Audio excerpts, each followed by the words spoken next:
I think we have a problem here. When we hear these beautiful words of Jesus in today's gospel about trusting in God for all of our needs, the way the little birds do for God for food, or the way the flowers trust in God for their wraps, you might think that Jesus is someone out there in the field somewhere with no place to rest his head, not knowing where his next meal is coming from, content with the clothes on his back and the sandals on his feet, and say, "Me worry?" But in this year 2017, how many of us could identify with a Jesus like that? He never had to worry about the fluctuating price of gas, or the cost of food, or the cost of health care, or rent, or tuition, or the fear of being deported, or the thousands that are starving to death in Africa. Was it easy for him not to worry? Well, the truth is Jesus really wasn't like that, like me worry. I'm afraid we have some misconceptions about him and his life as a traveling preacher, or even before that. There's only one short phrase in the Gospel of Luke that tells us much about his early life, and that's when the people of Nazareth say, "Is not this the carpenter we know?" But Jesus was not the kind of carpenter we know. He didn't build houses or cabinets or stairs. It would be much more true, those who study the scriptures tell us, if we called him a woodworker, which means he fixed things like doorways and beams in the house, simple tables, stools, boxes, plows, yokes for animals, and probably worked a lot with stone and rocks. He wasn't rich, but he wasn't dirt poor either.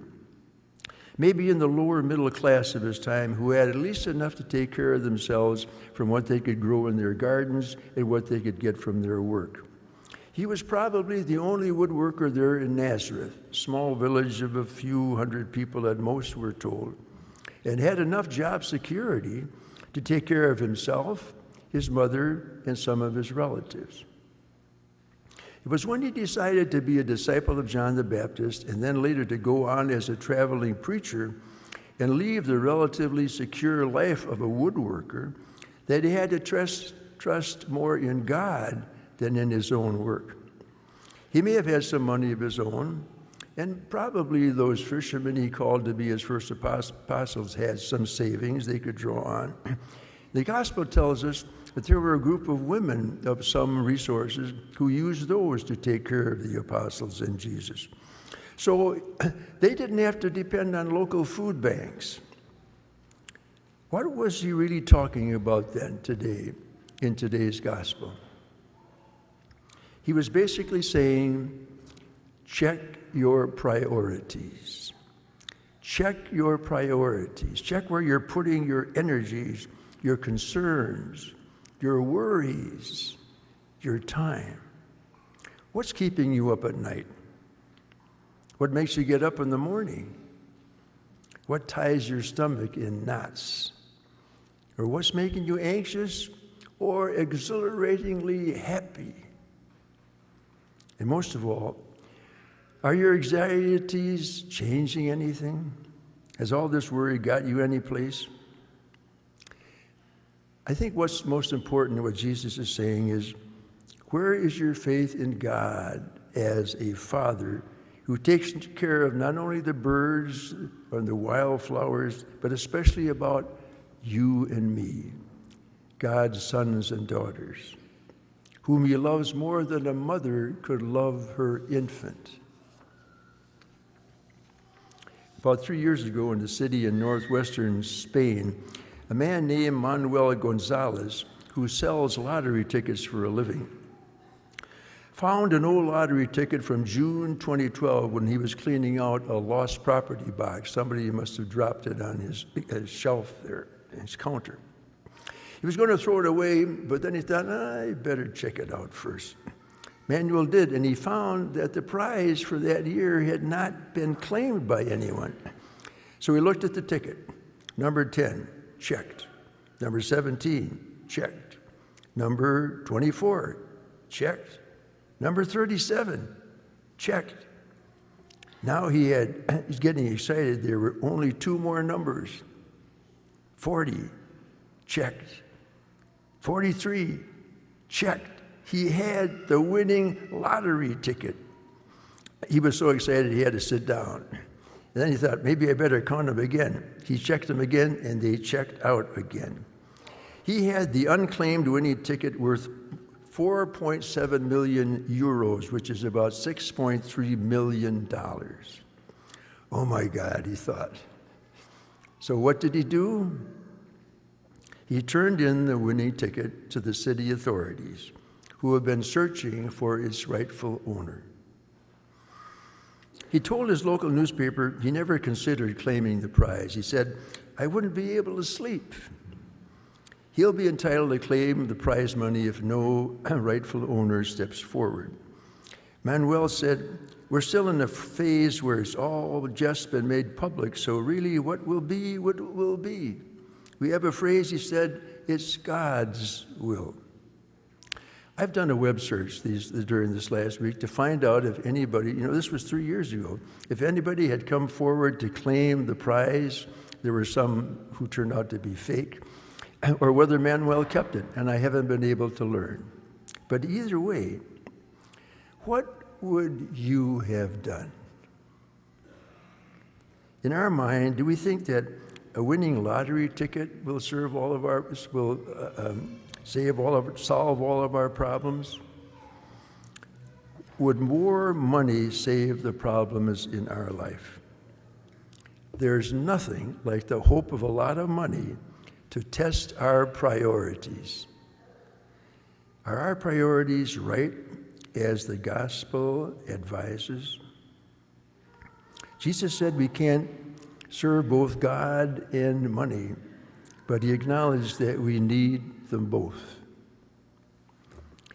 Today's gospel should not make us think that Jesus never had a worry in his life. We know that he did get stressed out. He talked about a baptism with which he had to be baptized, and he was in tension until it would be solved. That's because he worried about the right things and left the rest to God. Just as he had when he was younger, he worked as if everything depended on him, and he prayed as if everything depended on God, because it did, and it does. I'm not sure whether any of you are going to leave church more relaxed this morning than when you came in. That depends not just on your faith, but on all kinds of other circumstances of your life. That holds for me too. So it's not a matter of not worrying, but of worrying about the right things and knowing the difference and who is in control. May our Eucharist, when the same Jesus who spoke the words of today's gospel comes to be our sacrifice and our nourishment, help us to do that. Amen.